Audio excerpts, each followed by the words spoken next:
ilumine a todos, né?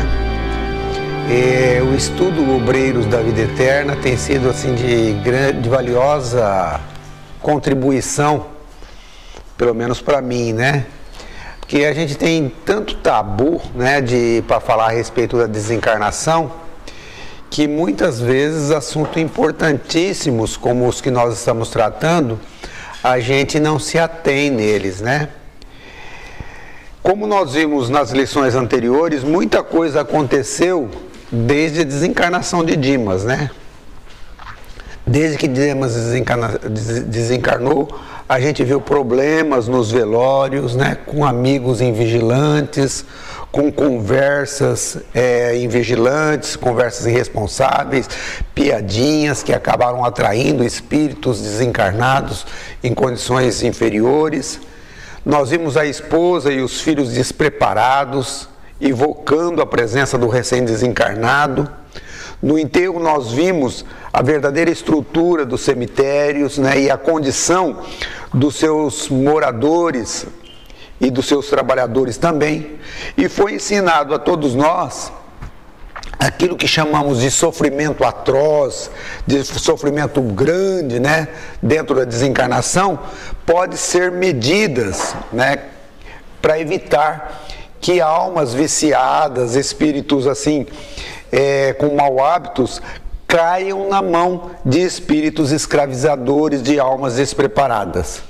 Nós vimos também, acompanhando o corpo, como disse a Carme, nos enterros, normalmente a gente acompanha o corpo do desencarnado. Quando normalmente os espíritos, né, de Dimas e dos benfeitores espirituais estavam em último lugar lá, né, sendo protegido. Hoje nós estudando o capítulo 16, que traz o título Exemplo Cristã, a gente já vai ver Dimas instalado na casa transitória Fabiano de Cristo. E André Luiz relata que, de conformidade com o roteiro traçado por Jerônimo, Hipólito, o padre, e Luciana, a enfermeira, iriam ficar na casa transitória. Eles ficariam atendendo às necessidades prementes de Dimas, recém-liberto. Enquanto o André e ele, o Jerônimo, acompanharia a desencarnação de Fábio. Vamos parar por aqui. O André Luiz diz assim que Hipólito e Luciana ficariam na casa transitória atendendo às necessidades prementes de Dimas. Quais seriam as necessidades de um recém-desencarnado como Dimas? Ele já tinha sido auxiliado durante a encarnação, já tinha sido amparado, devidamente alojado em um recanto espiritual sob a proteção, né? A gente vê que o tratamento que se dá a um recém-desencarnado, ou a maioria de nós, é semelhante a daquelas convalescentes, daquelas pessoas, por exemplo, que passou por uma cirurgia, né? Primeiro na sala de recuperação, depois na UTI, depois no quarto e a alta, né? Aqui a gente vê que Dimas, apesar de já estar alojado na casa transitória Fabiano de Cristo, ainda requer o tratamento de dois operadores, dois trabalhadores espirituais, de maneira vigilante, né? E isso eu acredito que aconteça a maioria de nós, que chegamos ao mundo espiritual com problemas de preocupação, com pendências, com vícios, com apego e com maus hábitos, né? Quando a gente chega lá no plano espiritual. E aí Jerônimo vira para André Luiz e diz assim, a hora que eles estavam saindo: olha, Fábio permanece em excelente forma e não exigirá cooperação completa. Excelente forma, né? Fábio estava tuberculoso, não conseguia respirar direito, né? Que excelente forma seria essa, né?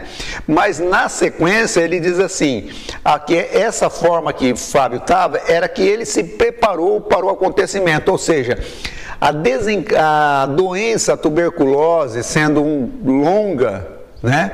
Deu a ele tempo dele se preparar para morrer bem, né?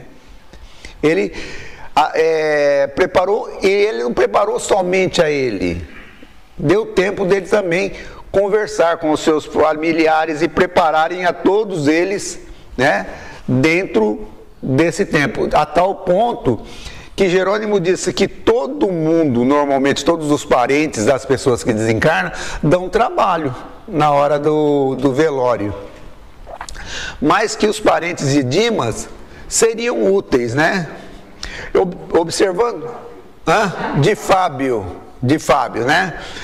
Observando a lição, a gente vê que é importantíssimo para nosso bem-estar futuro, para a gente estar bem quando a gente desencarnar, não apenas se preocupar com o nosso crescimento espiritual, com a nossa renovação íntima, mas prepararmos também os nossos parentes, o nosso esposo, a nossa esposa, os nossos filhos, os nossos pais, os nossos irmãos, os nossos amigos, passando para eles as realidades espiritual, a imortalidade da alma, né? Os benefícios da prece, a prática incessante do bem, pois como nós podemos observar aqui, os entes amados de Fábio seriam peças importantes naquele trabalho que eles iriam realizar. Mas, se o ente querido está despreparado, né, ele pode dar trabalho, sobrecarregando o trabalho dos benfeitores espirituais, né? Assim, uma presença de um parente, de um filho, de uma esposa dentro de um velório nosso, por exemplo, de uma pessoa que desencarnou, ele pode ajudar ou pode atrapalhar.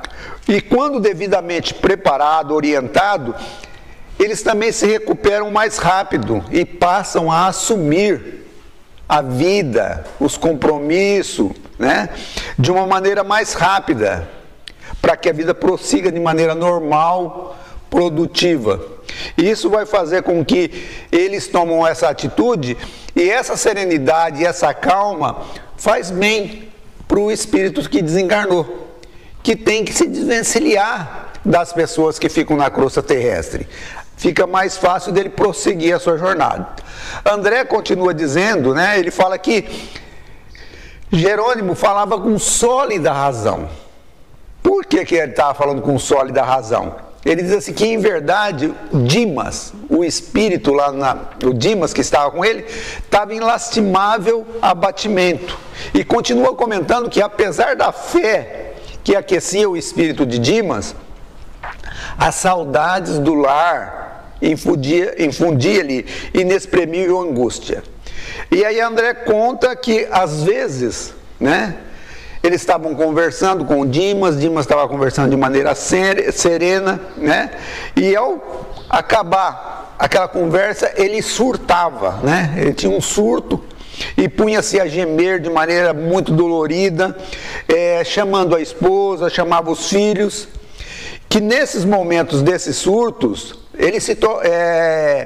aqueles sintomas que ele tinha no corpo físico, que era proveniente da doença que tinha ficado com o corpo físico, voltava totalmente no Dimas espírito, ali com o perispírito. E ele então sentia a sua dor, e aí ele entrava numa estranha psicose, né?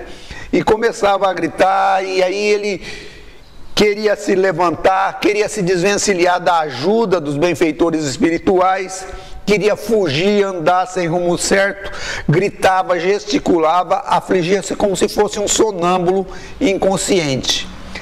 André disse que estava intrigado com aquela postura e com aquele comportamento de Dimas.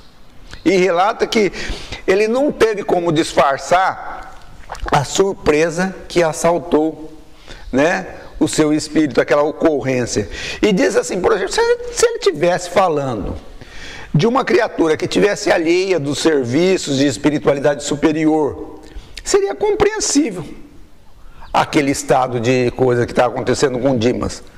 Mas Dimas fora instrumento dedicado ao espiritismo evangélico, ou seja, ele fazia atendimento fraterno, consolando pessoas em dificuldades mais variadas, inclusive a pessoas que perderam entes queridos na terra. Ele consagrara a existência bendita à realização consoladora da doutrina do túmulo vazio pela vida eterna. A gente vê aqui que ele também era estudioso, compreendia o fenômeno da morte física e a realidade da vida espiritual e os seus objetivos depois da desencarnação. E bem antes ele já sabia na esfera carnal que seria submetido às lições da morte, né? Todos nós sabemos que um dia nós vamos desencarnar e vamos ter que enfrentar essa parada, né? Isso daí. E que Dimas sabia que não ia faltar uma oportunidade para ele poder voltar, ver os filhos, ver a família, né? Que estavam separados dele temporariamente, somente de uma maneira aparente, porque se ele se fortalecesse, ele poderia vir, mas ele sabia que só seria útil à família se ele tivesse preparado, se tivesse fortalecido espiritual. André Luiz faz um questionamento íntimo, né? Por que semelhante distúrbio? Né? Dimas mereceu a atenção dos superiores hierárquicos, de espíritos superiores a André Luiz, né? E assim, eles começaram a caminhar, né? A vir para a costa terrestre, André Luiz e Jerônimo. E como André Luiz estava com a cabeça assim, fervilhando com esses questionamentos, com essas perguntas, André Luiz, né, despejou todas essas indagações que ele tinha na cabeça para Jerônimo, né? Segundo André Luiz, pelo jeito que ele dá para entender, Jerônimo é um espírito muito brincalhão, né, muito espirituoso, né, muito alegre. E ele diz assim que, sem qualquer nota admirativa, Jerônimo respondeu de maneira bem-humorada. Você deve saber, André, que cada um de nós, por si todo, é um mundo, né? Ou seja, Jerônimo diz para ele que nós somos espíritos mortais em várias encarnações, ou seja, em diferentes aprendizados e experiências evolutivas. Por isso, temos hábitos diferentes, gostos diferentes, vontades diferentes, né? E essas diferenças interferem demais nas escolhas que nós fazemos. E, consequentemente, em consequências, né? Nós vamos ter consequências diferentes.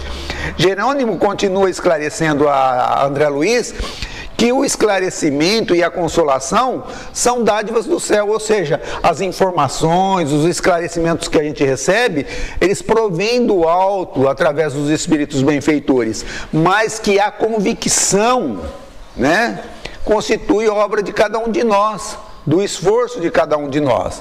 E ele diz que cada servidor, na escala que lhe é própria, tem uma tábua de valores imortais. Cada um de nós tem qualidades que nós adquirimos com a nossa evolução. E diz que a assembleia, né, dos aprendizes que recebe essa mesma bagagem de ensinamento, de um modo geral, organizada para todos os espíritos, que é organizada no mundo espiritual para todos os espíritos que integram, por exemplo, a humanidade ou alguns grupos, diferenciam-se, porém, de alunos em alunos na área do aproveitamento. É como a gente observa numa escola, você tem 40, 30 alunos, né? Você tem o melhor aluno da classe e tem o pior aluno da classe. E tem uma grande maioria que fica no meio, mas nem todos na mesma escala. E assim somos nós.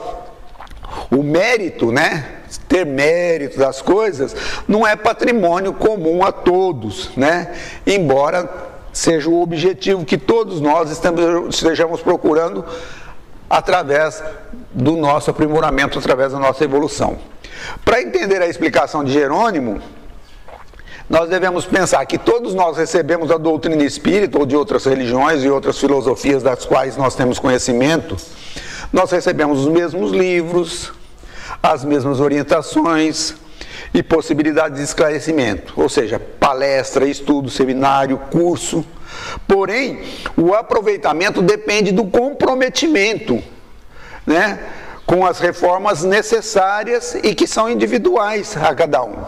Por isso que cada um de nós carrega na Terra a fé ou a insegurança, a confiança ou os medos, né? A paz ou a perturbação, a agitação ou a serenidade e a calma, né?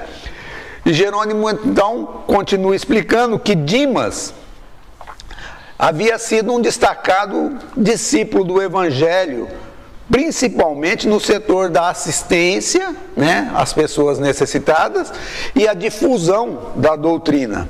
Mas, quanto a si mesmo, ele não teve aproveitamento integral das lições recebidas. Ele espalhou as sementes de luz e de verdade, dedicou-se largamente à causa do bem e, por isso, né, fazendo o bem, o que ele fez? Ele beneficiou uma série de pessoas que foi desencarnando e foi chegando no mundo espiritual. E esses espíritos que estavam no mundo espiritual começaram a fazer intercessão por ele, prece por ele, ajudar ele e a pedir ajuda para ele, e ele acabou recebendo, né? Ou seja, ele fazia palestra, né? Preparava-se, fazia palestra, dava assistência espiritual, orientação, né? As mais diversas penúrias. Contudo, né, explica Jerônimo, que no campo particular ele não se preparou o suficiente. Qual ocorre a maioria de nós, segundo Jerônimo nos diz, ele prendeu-se demasiadamente às teias domésticas, sem maior entendimento, né? Aqui qualquer semelhança, né, é mera coincidência, né, com a gente, né? É aquele hábito que a gente dizer assim, são meus filhos, minha esposa, meu esposo, minha casa, minhas coisas. Quer dizer, a gente acha que a nossa família são nossos. Desatento dos ensinamentos de Jesus, que nos dizia assim, quem é minha mãe, quem são meus irmãos, né? Que todos aqueles que fazem a vontade de meu Pai, são meu pai, são minha mãe, né? E que o nosso objetivo, logicamente, é aprender a amar dentro desse grupo familiar. Mas que o nosso objetivo é a humanidade, é amar a humanidade, é expandir cada vez mais o nosso entendimento de amor. Assim, Jerônimo consegue, né, passar para André Luiz que Dimas havia conferido muito carinho, muita atenção para o grupo familiar em que ele vivia, principalmente para a esposa e para os filhos. E que certamente se alguém observasse assim a família de Dimas, ia falar, nossa, o Dimas é o perfeito, é o marido perfeito, é um pai perfeito, que faz tudo para os filhos, né? Só que ele negligenciou na parte do esclarecimento. Ele dispunha, ele tinha um grande conhecimento, mas não se esforçou para libertar eles dessa esfera, dessa incompreensão, que eles não compreendiam a desencarnação, né? Ou seja, foi relapso, né? Não fez. Viver dessa maneira foi uma escolha que Dimas fez, né? Mas como todas as escolhas que nós fazemos, a gente tem uma consequência. Jerônimo diz a André, agora é muito natural que ele sofre o assédio. A inquietude dos parentes atinge-o através dos fios invisíveis da sintonia magnética. Nós lembramos nas lições anteriores o que aconteceu.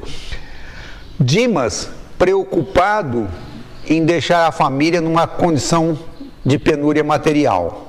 A família que estava numa penúria material muito grande, em grandes dívidas e com dívidas, com medo de perder o líder de Dimas, que ia embora para o mundo espiritual. Isso criou uma sintonia entre eles, que acabara fazendo com que eles se preocupavam, né? Com que eles se preocupassem um com o outro. E aí então André Luiz diz que Jerônimo sorriu e continuou, se o nosso irmão, ou seja, Dimas, inegavelmente fez por merecer o auxílio do nosso plano, pois conseguiu enfileirar amigos prestigiosos que lhe dedicaram valiosos serviços intercessórios, mas não se preparou interiormente, considerando as necessidades do desapego construtivo, né? Ou seja, ele merece também a influência dos parentes, né? Por isso gastará alguns dias para edificar a própria resistência, ou seja, ele mesmo vai ter que se fortalecer e se acostumar com aquele chamado, com aquelas coisas e se desvencilhar disso. André Luiz se diz que estava atordoado com aquela situação, né? Que acompanhava, e diz que o ensinamento significava muito para ele, né? Que via ali um dedicado servidor do bem, das mais honrosas considerações por parte das autoridades do plano espiritual superior, fazendo uma grande luta consigo mesmo para restaurar o próprio equilíbrio.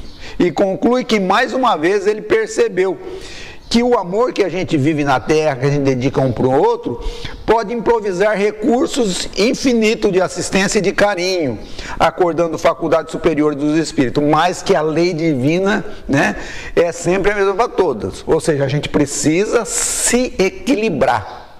A gente precisa manter o nosso equilíbrio, aprender a viver. Ele diz que o favor é o ofício sublime no culto da cooperação fraterna.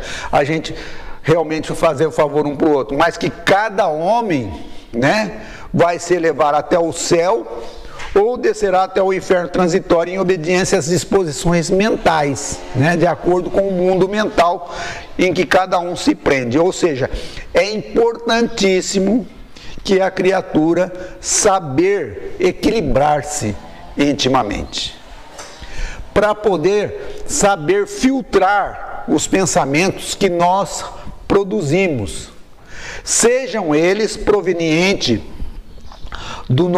das preocupações que nós vamos levar para o mundo espiritual, ou do nosso passado, aqueles que vêm através dos vícios, através das tendências, dos hábitos, das crenças, do nosso comportamento, que muitas vezes elas vêm também através das sugestões, das conversas com os outros, através das discussões que nós temos, ou ainda através das influências espirituais de desencarnados e até mesmo de encarnados. Nesse momento nós estamos vendo que Dimas está recebendo da onde as influências? Dos encarnados, né? De filhos e esposas que amam ele, né? Influenciando ele mentalmente, emocionalmente e sentimentalmente, né? E isso eles conseguem fazer através justamente dessa sintonia em que eles se ligam àquela sintonia de preocupação. Mas se não fosse essa sintonia de preocupação, eles teriam criado outra sintonia, né? Porque eles viviam em espírito ali muito ligados, teriam criado outro tipo de sintonia. E aí o André Luiz diz que foi embalado por essas proveitosas conversações sobre a desencarnação de Dimas, que Jerônimo e ele voltaram à crosta terrestre para mais uma tarefa que estava sobre a incumbência dele. Então ele diz que aí eles chegando, eles se acercaram de um bairro pobre, onde se situava a residência, um ninho doméstico de Fábio. Era na periferia da cidade e por isso as características não eram tão bonitas, né? Normalmente a parte mais bonita de uma cidade está no centro da cidade. Mas ele diz que a casinha de onde morava Fábio, ele disse que era uma casinha singela, pobrezinha, mas estava cheia de capricho, né? Flores, muito bem limpinha, tudo bem organizado, em todos os lugares mereceu a dedicação daquelas pessoas, que mostrava que apesar de pobre, né, ali morava pessoas nobres, de almas nobres, com costumes valiosos, né? E também, né, ele nos dá a intenção de que ficava muito longe da cidade, porque ele diz que de longe chegavam os barulhos da grande cidade. E aí ele conta que como era o movimento ali da região. Ele diz assim que o plano espiritual estava em massa, ele tinha muitos espíritos ali, todos misturados, mulher, homem, uma verdadeira algazarra ali na frente. E ele conta que nas vizinhanças, né, haviam se levantados bangalôs, ou seja, casa bonita, toda varandadas, e que esses espíritos entravam e saíam, tinha livre acesso naquelas casas, né? O que denunciava que naquelas casas da periferia ali, o ambiente devia ser muito carregado, não tinha nenhuma proteção espiritual. Mas apesar da região ser desse jeito, a casa de Fábio não, né? Naquela residência humilde, pequena e humilde, havia paz e silêncio, harmonia e bem-estar, certo? Segundo a apreciação de André Luiz, ele disse ali que ele parecia um deserto, né? Parecia um oásis, né? Um oásis diante de um deserto, né? A gente vê que a importância do hábito, do culto da oração, do culto do evangelho e da dedicação dos estudos e ao bem e do tipo de conversa que nós nutrimos dentro das nossas casas, para criar esse ambiente que é chamado de lar. E aí André Luiz diz que eles entraram dentro dessa pequena casinha. Quando entraram, quem estava lá? Tinha 3 amigos espirituais de condições boas. Um deles se chamava Aristeu Fraga, que era amicíssimos de Fábio. Abraçou ele de maneira festiva, né? E agradeceu a Jerônimo e a André Luiz pelo trabalho que eles estavam fazendo em prol de Fábio, dizendo que ele estava ali para se despedir de Fábio naquela hora de desencarne, né? E tinha junto com ele um espírito chamado Silveira, que ele apresentou, que era o pai de Fábio. O pai de Fábio já começou a conversar com Jerônimo e falando de uma maneira muito orgulhosa, né? Muito satisfeito com o filho. Ele começou a informar que o filho, né, o Fábio, organizara todas as medidas relacionadas à próxima libertação. Ele se submeteu de uma maneira dócil aos desígnios superiores, ou seja, tudo que acontecia nele, que ele sabia que era da vontade soberana, né? Aí ele explica que Fábio tivera uma existência modesta, soube limitar os voos das ambições mais nobres, no culto da espiritualidade redentora, esforçara suficientemente para a tranquilidade familiar, fora estimulado por dificuldades sem conta no transcurso da experiência que terminara, e deixava a esposa e 2 filhinhos amparados na fé viva. E, embora não lhe legasse facilidades econômicas, afastava-se do corpo físico jubiloso, feliz, confortado com a glória de haver aproveitado todos os recursos que a esfera superior havia lhe concedido. Além de haver se afeiçoado profundamente ao Evangelho do Cristo, vivenciando-lhes os princípios renovadores com todas as possibilidades ao seu alcance. Fábio conseguir iluminar a mente da companheira e construir base sólida no espírito dos filhinhos orientados para o futuro. O pai elogiava de tal forma, né, o filho, né, Fábio, que quando André Luiz foi convidado a participar da conversa, André Luiz chegou com uma pergunta, né? Perguntando, mas escuta, mas Fábio vai desencarnar no tempo previsto, né? Porque ele está desencarnando cedo, era jovem ainda. E aí Jerônimo responde para ele, sim, estamos de posse das instruções, nosso amigo desencarnará no tempo previsto. Aí o pai continua, é verdade. O pai falou isso daí, é verdade, mas já se emocionou, né? Falou de maneira emocionada. Ele aproveitou todos os recursos que lhe conferiram, malgrado o corpo franzino e doente desde a infância. E aí André Luiz, que confessando a condição de médico, que ele sempre foi interessado em estudar, ele já fez uma exclamação, é lamentável tenha nascido semelhante organismo, quem sabe a servir com tanto valor a causa do bem. Nesse momento o pai sentiu aquela obrigação de esclarecer o assunto e prosseguiu calmo. Este é de fato um argumento dos mais ponderáveis. Quando na carne, né, frequentemente surpreendi-me com a saúde frágil de Fábio, em criança. Desde cedo notei-lhe a virtude inata, o pendor para a retidão e para a justiça, as disposições congênitas para o trabalho da fé viva. Passei longas noites na justa preocupação de pai em vista do porvir incerto.